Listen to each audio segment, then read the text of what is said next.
Hey, Lisa. Hey, Lee. It's good to see you today. It's good to see you, too. Will you help me with something? Of course. I can't remember what day it is. It's Frontal Lobe Friday. Good morning, my friend. I hope you're doing well. It is Frontal Lobe Friday. This is Dr. Lee Warren, your host for another episode of Self-Brain Surgery. Hey, I'm bringing you back something from a couple months ago, just before my book came out in July.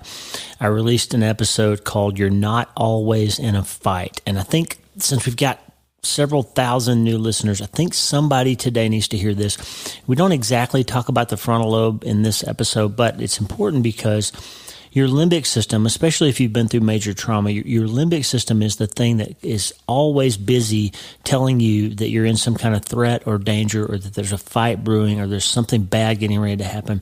That's limbic. Okay, you're in this state of fear, of fight or flight.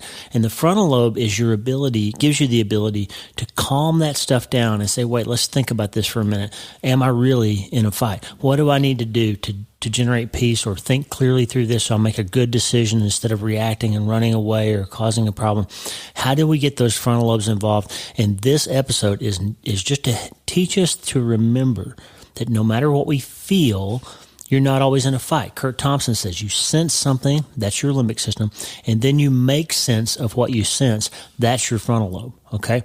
We're going to learn how to do that today. This is an important episode, and I want to make sure if you missed it the first time, you get it today on Frontal Lobe Friday. Just like Lisa said, it's Frontal Lobe Friday. I want you to understand this incredible gift that you've been given of all the creatures that God created. Of course, He made us in His image, and we're set apart, and we have souls and all that stuff. But of all the things He did, we're the only created beings that have the gift of selective attention. You can literally decide what you want to think about, and you can choose to think about one thing and not another thing. And that is a power that only humans have, and it's incredible.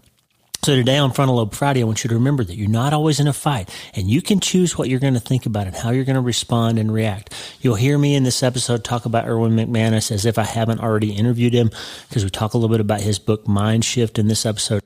And you'll also hear me talk about Harvey and Lewis, our incredible German short-haired pointers, the super pups that we lost to a coyote attack a few weeks ago. We're still really sad about that, but the story is important to the episode. I left it in there because it really is going to help you learn to remember that you're not always in a fight, my friend. So let's get after it. Good morning, my friend. How are you today? I hope that you are excited about a beautiful day. Whatever you're doing today, if you're driving or working out or studying or writing or whatever you're doing, I want you to think about a few things. And the theme of this podcast is going to be the learning to understand that you're not always in a fight. You're not always at war. You're not always in a battle. Unfortunately, sometimes our lives put us into this mode of acting like we're always stressed out. It's a common problem in people who have experienced major trauma, and this PTSD notion, which now we think of as a syndrome, a cluster of symptoms rather than a disorder, because it's not something wrong with you, it's something that happened to you, and that has produced a certain set of behaviors. So trauma can put us in this mode where we've been through so much stress that we think we're still in it, and our bodies act like they're still in it. And the problem with that is you can't live in a fight state all the time, or you'll deplete all your energy and all your resources, and your life will become this big revolving circle around the massive thing. And we talked about that with my patient Anthony. You couldn't close his eye, and this idea that you can have your massive thing turn into the thing that you can see. And if you don't learn how to close your eye and look away and rest and think about something else and learn to get your brain under control, that this will become the defining thing of your life. And friend, because you're listening to me, I know that means that you've been through something hard, or you love someone who's going through something hard, and you're trying to process all these things. And I just want to give you this little bit of encouragement today. You are made for not just war, but also for rest. You are made to learn that there's not always a fight to be fought. And sometimes you need to let other people fight those battles for you. Today we're going to unwind some of those ideas. We're going to talk about war. We're going to talk about fight. We're going to talk about the reason Jesus came to the earth. We're going to talk about what I call trauma mode and rest mode, and how not to get worn out. And it's just going to be a little short thought. I got 2 scriptures, maybe 3. I might throw a bonus scripture in there for you. I'm just sitting here this morning. It's, 5 o'clock, and it's just a good morning to sit and have a cup of coffee with my friend and talk a little bit about rest and fight, and when it's time to remember that you're not always in a fight, and sometimes it's time to rest. We're going to talk about all those things because, friend, if you're tired and you're worn out and you're wondering why life always seems to be so hard and you just aren't making progress towards hope, then you need to change your mind. And we're going to do a little self-brain surgery this morning because you can't change your life until you change your mind. And the good news is you can start today. And that, my friend, leaves us with only one question. Hey, are you ready to change your life? If the answer is yes, there's only one rule. You have to change your mind first. And my friend, there's a place where the neuroscience of how your mind works smashes together with faith and everything starts to make sense. Are you ready to change your life? Well, this is the place, Self-Brain Surgery School. I'm Dr. Lee Warren, and this is where we go deep into how we're wired, take control of our thinking, and find real hope. This is where we learn to become healthier, feel better, and be happier. This is where we leave the past behind and transform our minds. This is where we start today. Are you ready? This is your podcast. This is your place. This is your time, my friend. Let's get after it. All right, let's get after it. So on my desk right now, I've got a book called Mind Shift from Erwin McManus. Erwin McManus has written some really transformative books. The one that I like the most is called The Genius of Jesus. I talked about it last year a lot. But I was blown away by this idea. So God's up to something because all these people I respect and my work has been pushed into this mode right now of thinking about our brains and how our brains create limitations and they also create opportunities, and thinking about how our thinking changes the way we live. And lo and behold, Erwin's new book is called Mind Shift, and it doesn't take a genius to think like one. Learn how to think differently to change your life, right? And when I opened up his book, right here on the front, if you see on the video, maybe you can read this. Let me see. Can you read that? It says, if you're not watching the video, you wonder what I'm doing. I was holding up the book to the camera. It says, in the front, there's just this little inscription, okay? And he says, the intention of this book is to destroy your internal limitations. Erwin McManus. Now, that's a pretty simple little declaration of what a book's about. I'm going to learn something from him. The intention of this book is to destroy your internal limitations. Friend, that's what we're going to do on the podcast today. So today, we're going to get into that Erwin McManus idea of I have an intention, I have an aim and a purpose today. And I want to change your mind about something that I think will make a big difference in your life. I'm going to start with a personal story, okay? As you know, if you've been listening to me very long, and I'm going to drink coffee while we're talking about this because it's going to get personal and I need to wake up a little bit. But as you know, I spent half of 2005 in the Iraq War in a tent hospital at a place called Balad Air Base. And back then they called it Mortaritaville because it was getting mortared or rocketed basically every day for the time period that I was there. It was the most attacked U.S. base in the war, including Iraq or Afghanistan. It was frequently bombed. There were people killed at the PX, the little on-base Walmart convenience store, by a mortar attack. Shortly before I got there, some people had been standing around by the flagpole and a mortar landed and several people died. And so it was real. The threat was real of getting blown up or hurt. And then on top of that, we were taking care of trauma patients from car bombings and combat and roadside bombs every day. And so while I was there, I did over 200 operations and survived 100 mortar attacks and all that stuff. And so what happens to you when you live in an environment like that where the threat of getting hurt or being in danger and the threat of having to jump up and take care of some emergency situation is literally 24/7. I mean, there are only two of us neurosurgeons working, and a whole team of surgeons and specialists and nurses and critical care doctors and infectious disease doctors and social workers and rehab people and therapists and nutritionists. We had the entire staff to be able to run a critical care hospital there with us, some Australians and Americans working together, and it was amazing. But when you work in that environment where you're literally in peril or under stress 24/7, it changes something in your brain. And your brain goes through this shift, and you start to believe that every moment is dangerous, or every moment you need to be available to go from 0 to 100 exactly in that time and be ready to go. And something happened when I got home. Of course, if you've read my book, No Place to Hide, that's over my left shoulder here, I told the story of how my deployment was right before I was supposed to get out of the Air Force. So I literally got home from the war, went through out processing, and 6 weeks later, I was in private practice in Alabama. So I went from Texas, where I knew everybody, to Alabama, where I knew nobody. I went through a divorce. I was alone. I was by myself. It was pre-Lisa, and I didn't have a support system, and I was by myself, and I was in a new practice, and it was basically the day after I got out of combat, I was doing civilian surgery. It was a few weeks, but it felt like the day after. And something happened. A senior, older surgeon observed how I was behaving and pulled me aside one day and said, "Hey, you got to slow down a little bit." And I said, "What do you mean?" He said, "Well, you're a great surgeon. That's clear. It's plain. It's obvious that you're a really good surgeon, but you're wearing your team out because you're running through your cases so quickly that these people don't know what you've been through, and they don't understand why everything has to be so urgent." And I had to think about that for a while, and it took me years really to kind of unpeel some of that. But what was happening, especially after Nate came, so my scrub tech in Iraq, a few years later, came and joined me in my practice in Alabama. Lisa and I had gotten married by then. We moved from Montgomery. I moved from Montgomery to Auburn, and we started our own practice. And Nate came calling on me one day and said, "Hey, I would really like to come work for you. I'm out of the Air Force now." And I had told him in Iraq he was so good. I had told him, "Hey, if you ever need a job, come and see me." And he did. He ended up marrying our daughter, and he's now the father of our first 2 grandchildren. But so Nate and I were in that mode together because we had been in war. And so what we did is we continued to operate at the pace like we were in war without even thinking of it. And it took me a while to understand that older surgeon's advice, but here's what that means. When we were in Iraq and we had a case that normally would take an hour, we might be in the middle of that case and another car bomb might go off and there might be another 20 patients in the ER, and one of those people might only have 20 or 30 minutes to live. And so if I'm in the middle of a case that's going to take me an hour or two and somebody else only has 20 minutes, that guy's going to die if I don't get that case done.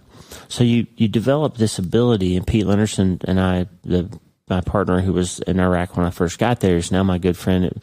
I send patients to now in Colorado. He's a complex spine surgeon in Denver. And Pete kind of first told me, like, you've got to be able to get this case done in half as much time as somebody else, because somebody else might come in and need you, and you don't have time to be slow. Like, you've got to get done, but you also have to be really good. Like, you can't be slow and you can't be bad. You got to be fast and really good in order to be a good combat surgeon. Pete gave me that understanding. Then he went back to the States a couple of weeks after I got there. And when I got home, I didn't know how to turn that switch back off. And so what would happen was we would do a case, like a microdiscectomy in the lumbar spine for somebody's sciatic pain.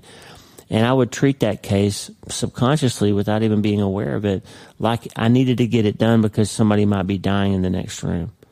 And I would whip my team into go, go, go, go, go, go, go. And in between surgeries, it was let's go, let's move this stretcher, let's clean this room, let's get after it. And we would knock out 7 or 8 cases and be done at 1 o'clock in the afternoon.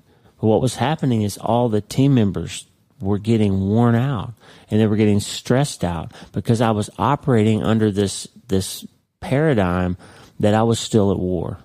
And it's not bad to go fast, and it's not bad to be really good, and it's not bad to have high standards, and it's not bad to expect things to proceed in an orderly way.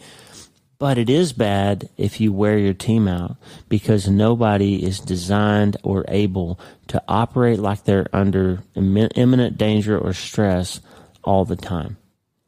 And so I had to learn that you're not always in a fight. And then on the psychology side, I had to learn, as PTSD patients often do, I had to learn that I wasn't always about to get that alarm read. I wasn't always about to have to don my body armor and run to the bunker. Like when I was back in the States, it was confusing for a while because I didn't have that ability to sleep and rest. I would expect to get awakened by the jets, and I would wake up even though there were no jets. And I would expect to get the phone call about the patient who'd been blown up, but there wasn't a phone call. It took me years, and Lisa and counseling and writing and prayer and talking to Pastor John and others and my father-in-law Dennis to start to unpeel that idea that I was constantly in danger. That's a big thing. And you too, friend, if you've been through massive things, if you've been through the traumatic experiences, if you've been through a great loss, one thing that you might not even be aware of is that you're living your life in that place where you expect the other shoe to drop all the time. You're living in that place where you constantly feel as if you're in peril, and you're not. And so how do we then change our minds? How do we destroy that internal limitation that's keeping us stuck on go all the time? Because let me tell you what Jesus said. Jesus said in John 10:10, two things that are halves of the same sentence. He said, the thief, the enemy, came to steal, kill, and destroy.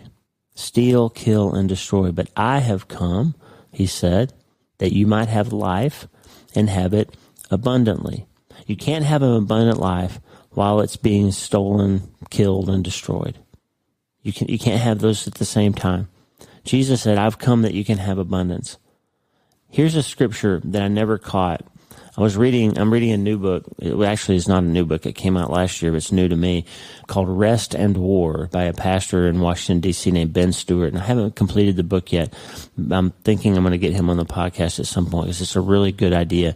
And it's this concept of we are created for rest and we are created for war, but we are not created to stay in one of those states all the time. Now, understand what he means by this. There's a scripture in 1 John 3:8 that says this, the one who does what is sinful is of the devil because the devil has been sinning from the beginning. But the reason the Son of God came was to destroy the devil's work. Hear that clearly, friend. The reason Jesus came was to destroy the devil's work. That's 1 John 3:8. So put yourself back in John 10:10. The thief, Jesus said, comes to steal and kill and destroy, but I have come that you may have life and have it abundantly. What's the devil's work? To steal your peace, to steal your joy, to kill your heart, to kill your efficacy, to kill your peace, to kill your marriage, to kill your family, to destroy your hope, to destroy your life, to destroy your peace, to destroy your abundance. Jesus said, it is said of Jesus in 1 John 3:8, Jesus came to destroy the devil's work. So here's the thing, friend. You are living in a life that is built on the fact that the battle for you has already been fought and has already been won. But you have forgotten that. And you're living in the stress and the threat of this constant fight that you've got to fight, even though the battle has already been won. My prayer for you today, friend, is to learn that you're not always in a fight, to remember that it is okay to rest sometimes, and to be aware that the reason it feels like you're always in a fight is because your brain does what it's beautifully designed to do. Synapses, Hebb's law says, synapses that fire together, neurons that fire together, wire together through the creation of new synapses. So this neuroplasticity idea that we've been talking about for a long time now, this is literally self-brain surgery. Your brain makes neurons every night while you're sleeping, and those neurons want a job to do, and they will wire into old patterns of thought and old behaviors and old work unless you direct them with directed neuroplasticity, unless you give them a different job to do. And so if your life, friend, has been built on this constant struggle of constant fight and constant worry and constant fear and constant anxiety because of your massive thing, because of the experiences that you've been through, if your life feels like that to you, it's because you need to sever those 6 synapses. You need to do some self-brain surgery that starts with that biopsy of looking at your behavior and say, wait, why am I always tired? Why am I always stressed? Why do I always feel like I need a drink? Why do I always feel like I have to turn to this behavior to make me stop feeling that thing? And why do I always seem to have my days play out like they do? It's because you're firing synapses that you may not even be aware of. And it's time to biopsy them, sever those 6 synapses. I'm making the scissor motion with my hand on the camera. If you're not watching, if you're just listening, I'm scissoring away over here. You can't even see it. Sever those 6 synapses and give these new neurons a better job to do. And the better job is this. Now, Jeremiah 6:16, there's a passage, what God said. He said, "This is what the Lord says, stand at the crossroads and look. Ask for the ancient paths. Ask where the good way is and walk in it, and you will find rest for your souls." Ask where the good way is, friend. It's time to start asking yourself, isn't there a better way to live than this? Isn't there a better way? I'm so tired of this steal, kill, and destroy part of my life. I'm so tired of feeling like I'm always in a fight, like I've got to jump up and get ready. I have a person that I love. I love this person so much. But this poor person lives in this constant fog of things that they have been offended by. And it's almost like sometimes I wonder if they don't have a little book that they carry of a list of everybody's name in their life. And I'm going to drink a cup of coffee here because this is a big point I'm about to make. Sometimes I wonder if they don't have a list of everybody in their life and all the different ways that they've been offended by these people and a set of strategies that they need to employ whenever they talk to that person. And this poor person is so wrapped up in being offended by stuff that if you were to call them, it's almost certain that the first thing they would say to you on the phone is something on the order of, "Well, my goodness, I would never have imagined that you would be calling me. If I guessed a million names when I heard my phone ring, I wouldn't have guessed that you would be calling because you never call me." Something like that would be the first words out of their mouth. So, friend, when I'm telling you that to tell you this, that's a trauma response. That's somebody who's living in a state where they believe that they are constantly being victimized by other people in their behavior. Because you would probably, if you saw the name of someone on the phone that was calling you that you hadn't spoken to in a while, you would probably be filled with gratitude. And you would probably answer and say, "I'm so glad to hear from you. How are you doing today? I've been thinking about calling you. I'm sorry I didn't call you first." Something like that. You have a choice between war, of engaging those synapses that say, I need to perpetuate this battle that in my mind we need to have because we're in conflict and I've got this list of offenses. Or you can enter into rest and you can say, hey, I'm about to have a conversation with this person I love and I'm going to take this little bit of time that we have and be grateful for it.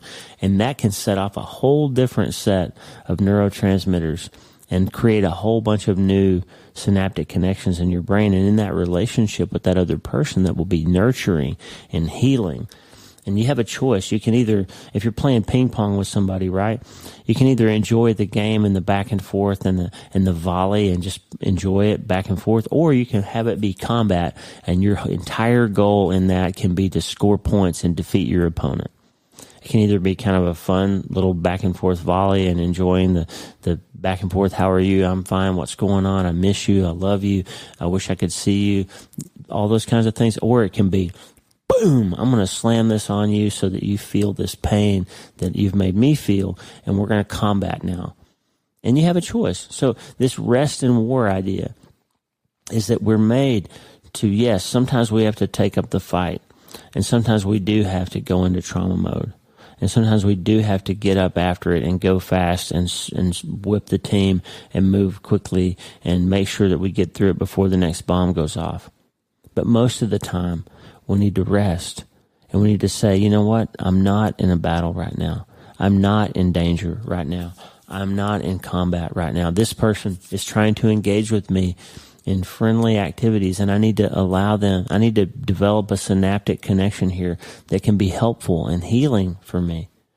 And that's the path, friend. This Jeremiah 6:16 idea, this is what the Lord says. Stand at the crossroads and look, ask for the ancient paths, ask where the good way is, and walk in it. Remember, do not forget what Jesus said about those of us who feel tired and burdened in Matthew 11:28. Jesus said this. Look in my eyes, friend, if you're looking at the camera. Look in my eyes and hear me say this. Come to me, all who are weary and burdened, and I will give you rest. Take my yoke upon you and learn from me, for I am gentle and humble in heart, and you will find rest for your souls. For my yoke is easy and my burden is light. Friend, you don't have to fight all the time. You don't have to. You can unwind that. Now, if you've been through major trauma and you are feeling symptoms of PTSS or PTSD and you can't sleep and you're using bad behaviors to treat bad feelings, if you're treating bad feelings with bad operations and constantly paying tomorrow taxes, or if you feel like you can't get it under control and you're feeling desperate, maybe even suicidal, you need professional help, okay? There are times when we need professional help. There are even times when we need medication. There are times when you need to see a doctor or a therapist. But most of us, it's something we can learn to think differently about, and we can learn to switch from fight to rest and spend more time when we're not actually needing to be in a fight to being in rest. I have a mode in the operating room that I call trauma mode. And after years of learning how to slow down a little bit, and I'm still a fast surgeon, I'm still efficient, we still proceed, we try not to make an operation out of everything, and you'll know what that means if you've read Hope is the First Dose. But there's a mode that I call trauma mode. And when I first got to Great Plains, I would tell the team once in a while, look, y'all don't have a lot of big neurotrauma here, and y'all don't really know what it means when I say this is an emergency. I'm not one of those surgeons. There's some surgeons that make a big deal out of everything. And, oh, this is urgent. It's stat. I've got to have this test immediately. We got to go fast. And it's usually not stat. It's not an emergency. To me, stat is the bomb went off and there's a guy coming off the helicopter with somebody else's leg stuck in his chest. He's got a sucking chest wound and he's got a penetrating head injury, and there's a D-cell battery in his frontal lobe, and his jugular veins torn open and his mandible shot off, and both of his femurs are fractured, and there's polytrauma, and he's bleeding out and he's hypothermic. That's stat. That guy needs to go to the OR right now. But I'm sorry, if your patient has a gallbladder attack and they're sore and they're kind of sick and they need to go in the next 4 or 5 hours, that's not stat, okay? That's we need to get this done quickly.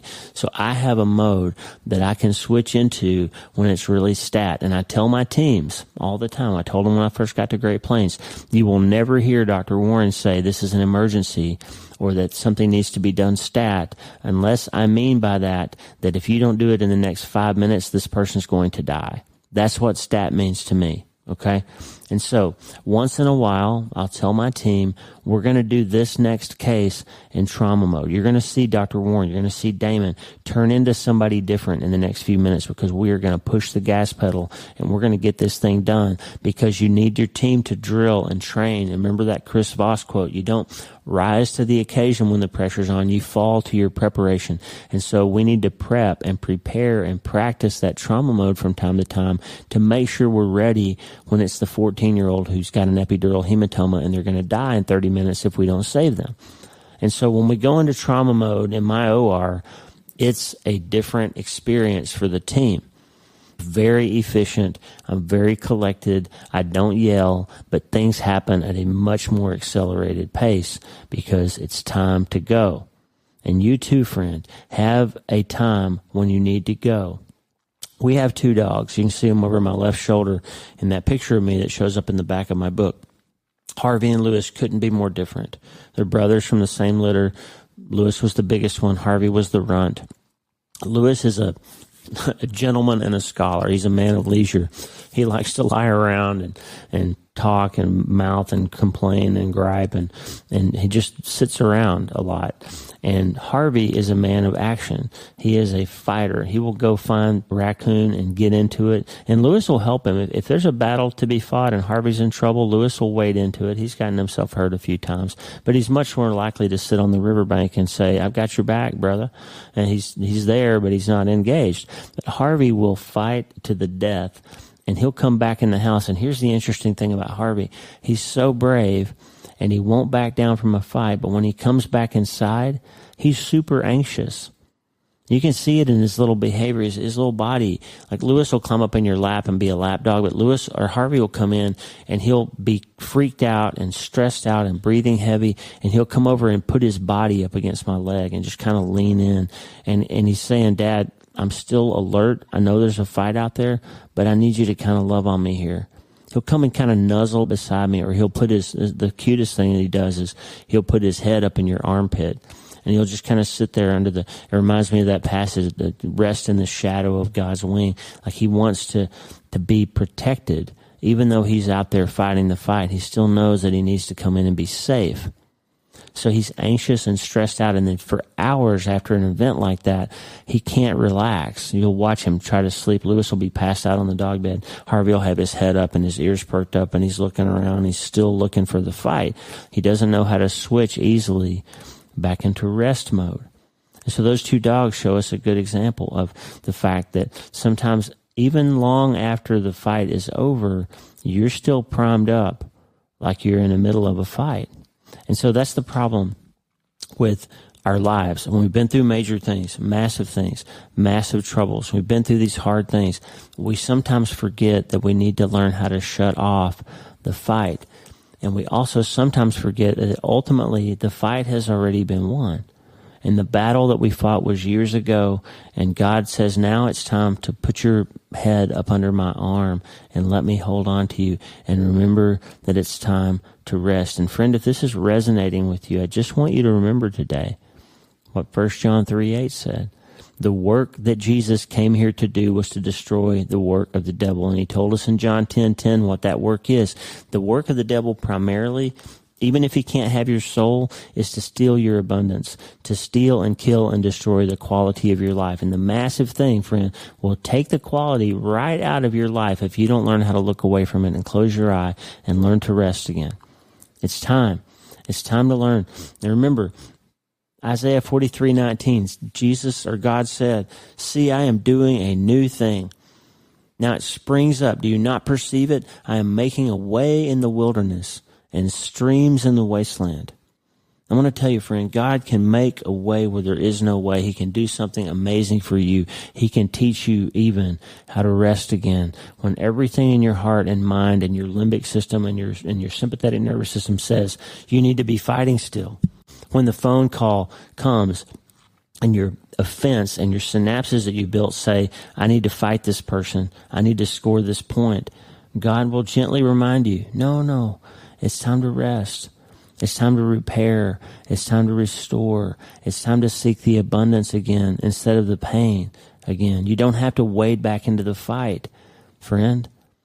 When that person that's been abusing you, you got away from finally, and now you're in a new life, and you finally stopped drinking, and you finally got out of that life, and you finally recovered from losing your child enough that you can start to potentially see the light again, then you have to remember that every time something else stressful happens, it doesn't mean that your entire life is going back to that pain.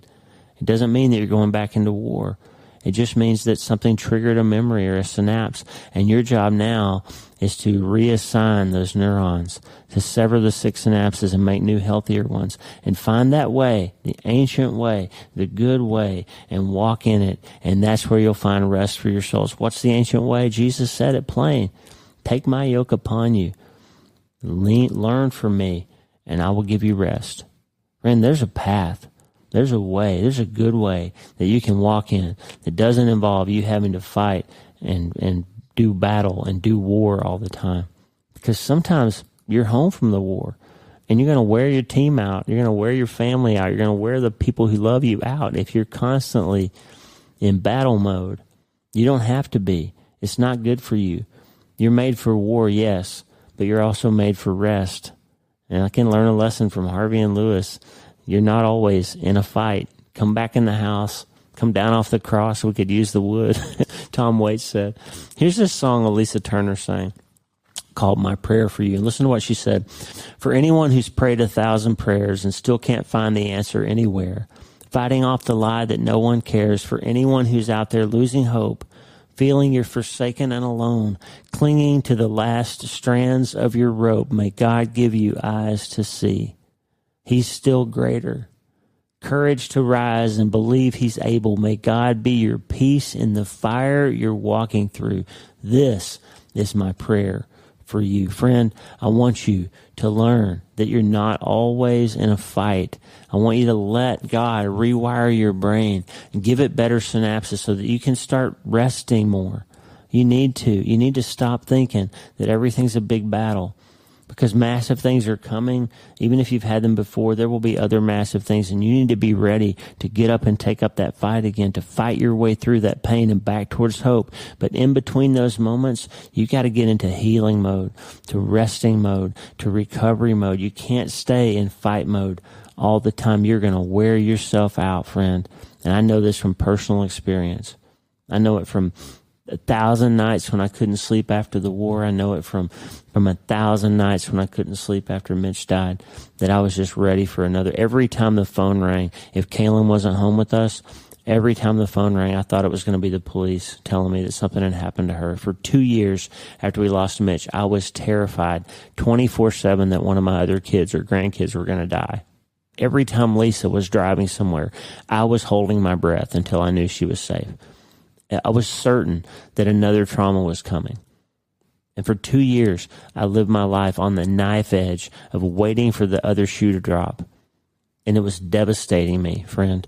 And that's why I wrote this book, Hope is the First Dose. I want you to learn how to find the light again, to remember that when the darkest storm and the scariest hail and the biggest windstorm is coming and the branches are falling and the trees are swirling around, the only reason you can see those clouds is because the sun is still behind them. There is still light out there, and you've got to learn, once that storm has actually passed, to rest, because there's going to be another storm, and you've got to be ready to start today.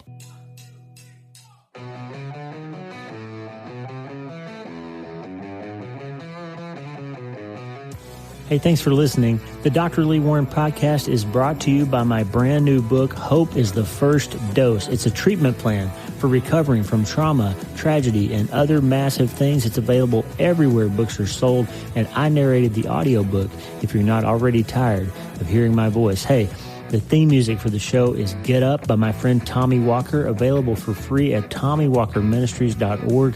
They are supplying worship resources for worshipers all over the world to worship the Most High God. And if you're interested in learning more, check out TommyWalkerMinistries.org. If you need prayer, go to the prayer wall at wleewarrenmd.com/prayer, wleewarrenmd.com/prayer, and go to my website and sign up for the newsletter, Self-Brain Surgery, every Sunday since 2014, helping people in all 50 states and 60-plus countries around the world. I'm Dr. Lee Warren, and I'll talk to you soon. Remember, friend, you can't change your life until you change your mind.